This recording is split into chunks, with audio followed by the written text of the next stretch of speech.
And Congressman, welcome back to Fox News Sunday. Thanks, Chris. Congressman Cantor, you just heard John Podesta, the head of the Obama transition team, talking. He said that he believes that Election Day was a victory for the progressive philosophy. Is he right?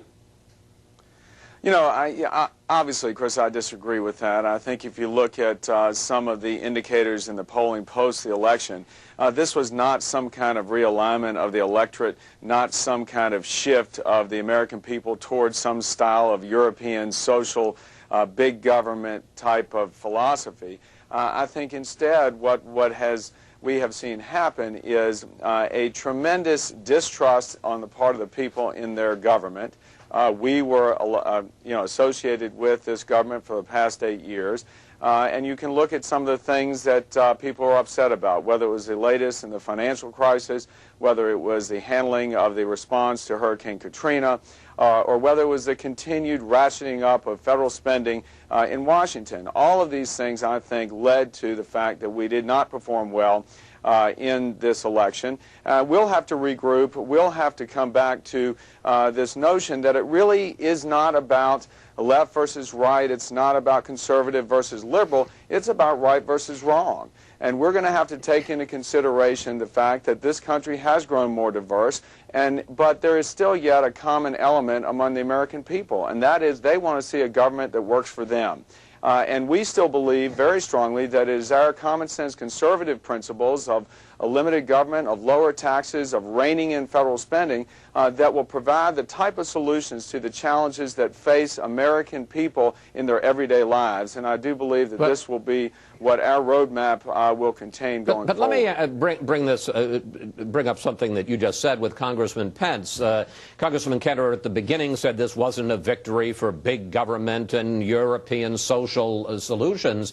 Now, obviously, the Obama campaign or the Obama camp now wouldn't call it that, but those were certainly the issues in this campaign, questions of taxes, the idea, the charge of socialism was brought up. The American people didn't seem to buy it. Yeah, Chris, I do want to agree with Eric. I don't think this was a victory for a progressive or liberal victory. I think this was a victory for Barack Obama. And I want to begin this morning by offering my sincere congratulations to the President-elect and to his team on running an exceptional campaign. But forgive me, Congressman, he stood for some things in that campaign. He stood for some things, and you know, I read Rich Lowry's column this morning where he pointed out that exit polls showed that only 22% of Americans embrace what is described as a liberal worldview. That's the same as it's been the last 4 and 8 years. I agree with Eric. I don't think this was a liberal realignment. I think this was an enormously effective campaign run by the President-elect and his team. But also, I'm not immune to the fact that this was an extremely moving and historical moment in the life of this nation. You know, I grew up in a time when my heroes were John F. Kennedy and the Reverend Dr. Martin Luther King, Jr. And I have to tell you, to see an African-American President-elect walk out on that stage and say to the world, my story would only be possible here in America, was deeply inspiring to me. Well, and so I really do believe this was not a realignment. This was an extraordinarily compelling figure. And the fact that John McCain still came away with, I think, 46% of the vote shows the resilience and durability of common sense conservative ideals. Well, for all the good feeling, Congressman Pence, you have been quoted as saying that you feel your job over the next 2 years is to, quote, expose, dismantle, and defeat the liberal Democratic agenda. So much for cooperation. Well, let me say, look, you know, I'm a conservative, but I'm not in a bad mood about it, Chris. The purpose of the opposition is to oppose every time that we do. And look, I prayed for our President-elect this morning. I think Americans all want to see their president successful. We're going to get through an inauguration. It's going to be a historical moment. But as Eric and I both know, having dealt with the Democrats on Capitol Hill and knowing the policies of the President-elect, we're going to have some pretty vigorous disagreements, and they're going to be along traditional fault lines, and we're going to cheerfully provide that loyal opposition. Congressman Cantor, let's look at some of the exit polls from Tuesday night. Back in 2004, the same percentage of voters, 37%, identified themselves as Republicans and Democrats. Tuesday, Democrats had a 7-point advantage. And look at these voting blocks. Mr. Obama did 14 points better among Hispanics than John Kerry did, plus 8 among people making more than $100,000 a year, plus 12 among young voters.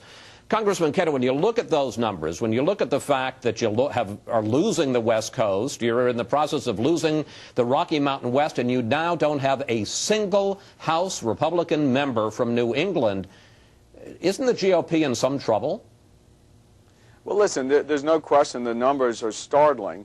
And if you do look at the turnout numbers and the responses of those interviewed, we have to demonstrate, number one, that we understand what people are going through. Our vision going forward has to be one of reform. But look, there's no question, Barack Obama is an extraordinary communicator. The success of his campaign was largely based on a message that he was able to connect with a broad swath of the American people. And there's no question that the Republican Party has got to stop doing things the way they've always done them. We were doing things that we've been doing for the last 10 years. The incredible innovation and use of technology that the Obama campaign and the Democrats employed is stunning. We're going to have to change. The Republican Party will have to begin to adapt those innovations and that technology to make sure that we can reach out to the increasing diverse population of this country. But at the end of the day, it is about a message of change. And what we're going to be faced with when we come back to Congress in January is a president who probably will be facing extraordinary challenges at a historic level. If you look at, obviously, the roiling global financial situation, if you look at the fact that much of this country distrusts its government, if you look at the fact that we're still fighting in 2 wars, I think that the Republicans in Congress will stand ready to work with this new president. But if he then says, I'm going to pivot away from my campaign promise to raise taxes and find a solution where we can help families and small businesses create jobs and find some type of security again, then we'll support him. If in turn that he veers left and says, no, the way to do this is to crank up the government spending machine and to raise taxes on families and small businesses, we're going to oppose him. And so there is going to be, I think, a willingness to try and get things done. But at the end of the day, I think you will see a Republican Party in Congress serving as a check and a balance against Mr. Obama's power and Speaker Pelosi's power. But forgive me, Congressman Pence, an awful lot of what Congressman Cantor just said was what John McCain was saying, and the public rejected it. I mean, those were the issues on which this campaign was fought. I don't think this was just all about the charm of Barack Obama. I think there were some issues involved here as well. How do you come up with a new message that will resonate in the parts of the country, and I'm talking about New England, the far west, the Rocky Mountain West, where people are beginning to tune you out? I had Karl Rove on an election night, and he said, it's not enough to just go back and say, well, we're the party of Ronald Reagan. He says you've got to come up with new conservative solutions to the problems that people face today. Right, but you build those conservative solutions, Chris, on the same time-honored principles of limited government, a belief in free markets, a belief in the sanctity of life and the sanctity of marriage. You look at those social issues, Chris. You know, there were 3 state referendums on marriage. All 3 of them carried, I think, in Florida, California, and Arizona.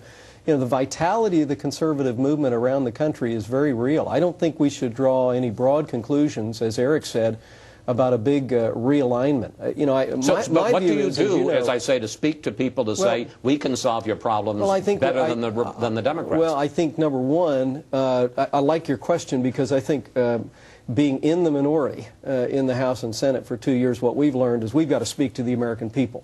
What we've learned is that a minority of conservatives in the House plus the American people equals a majority. And last August, when House Republicans held the House floor for 5 weeks and demanded that Speaker Nancy Pelosi abandon her historic opposition to more domestic drilling, the American people mobilized, contacted their members of the House of Representatives, and the policy changed. That's exactly the kind of approach you're going to see. It's going to be a cheerful opposition.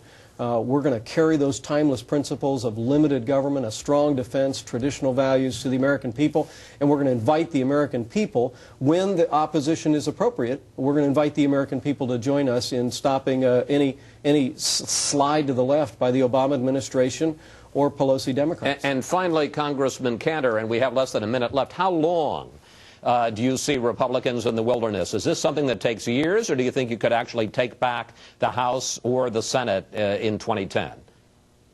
You know, I think it's pretty unbelievable that we sit here today, given this state, and 4 years ago the discussion was all about the Democrats unable to find their footing. So I do think in this age of the 24/7 news cycle and the internet world, we're going to have the ability to reach out to many supporters and many people across this nation and allow them to see very quickly the differences in terms of vision of where we want to take this country. And I think our challenge going forward is to make sure that we are able to connect with the younger people in this country and explaining our vision and talking about the conservative principles that will be adapted to the everyday challenges that people face. And I think that's our challenge, as you suggest, Chris, in the Northeast and the Upper Midwest. We will not be taking back a majority unless we are able to put in place a plan that does just that. All right. Congressman Cantor, Congressman Pence, we want to thank you both for talking with us.